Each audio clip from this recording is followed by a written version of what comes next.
Welcome to Days Behind, where we unveil the trivia and stories behind holidays and national days. Believe it or not, there was a time before Facebook. I know. It sounds like a prehistoric fable, like a time when dinosaurs roamed the earth and your phone was just a brick you used to call people. The internet back then was a different beast entirely. It was useful, sure, but it wasn't exactly social. It was more like a giant, sprawling library where everyone was whispering. You had email, you had instant messenger, but it was all very one-to-one. You had to know who you were looking for. It was a digital ghost town after dark, a collection of lonely islands connected by rickety digital bridges. There was no central town square, no place where everyone just hung out.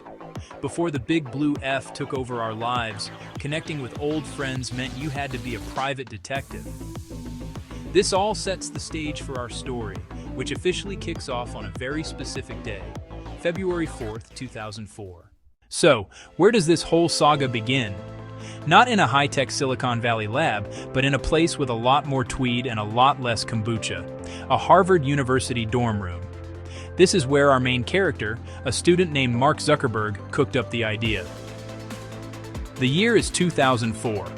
The concept was deceptively simple, almost laughably so by today's standards. He wanted to build an online directory for Harvard students, basically a digital yearbook that wasn't outdated the second it was printed. The original site wasn't even called Facebook. It was the Facebook. It was exclusive. You needed a harvard.edu to even get in the door. The design was basic.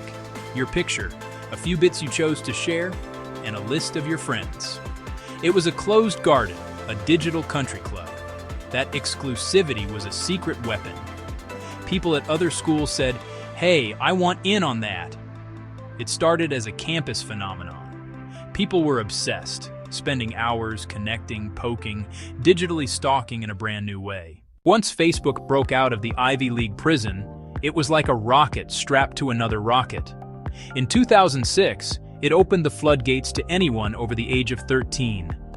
Suddenly, it wasn't just your college friends on there. Your mom, your grandpa, your weird uncle who only posts conspiracy theories. This was the moment Facebook went from being a social network to being the social network. But with great growth comes great features. The first massive game changer arrived in 2006, the news feed. People lost their minds. Before the news feed, you had to visit profiles. Suddenly, updates, relationship statuses, photos, random thoughts came to you in a never-ending scroll. It was revolutionary and a little terrifying. It felt like the site was listening to everything, and it was. The algorithm was born. Then came the like button in 2009.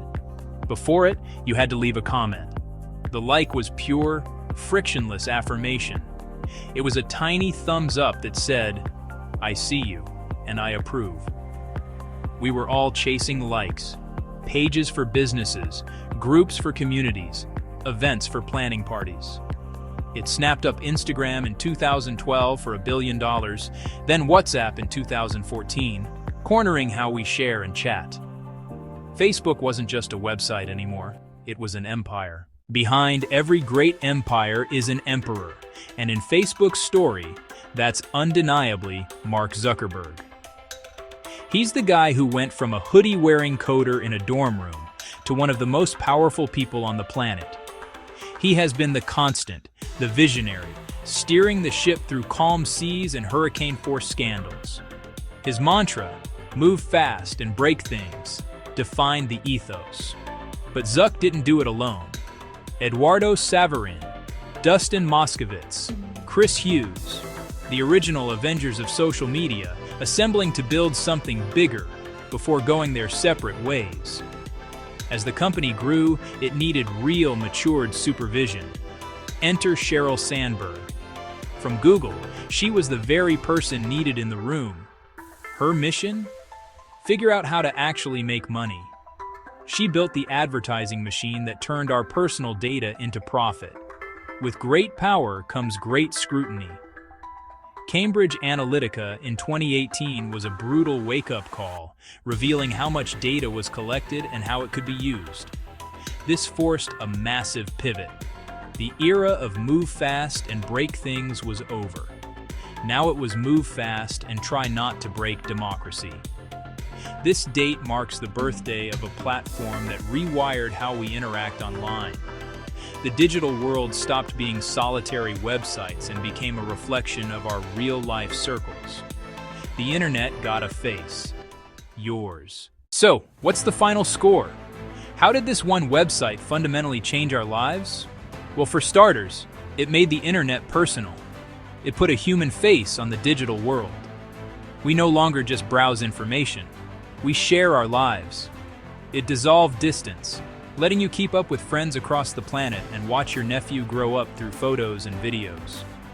It gave a voice to small communities, hobbies, causes, to find each other and organize. And now for the fun trivia. Al Pacino's face was on the original Facebook homepage, a weird pixelated image later identified as young Al Pacino. Nobody really knows why. Second, the like button was almost the awesome button. Can you imagine? You'd be awesoming posts. It just doesn't have the same ring, does it? Facebook created a new economy. The influencer didn't exist before this. Businesses big and small now rely on social ads. News consumption was upended. For many, the news feed became their newspaper. For better or worse, it changed our social interactions. New anxieties followed: privacy, misinformation, and the pressure to present a perfect life. We're all living in the like economy, where our attention is the product.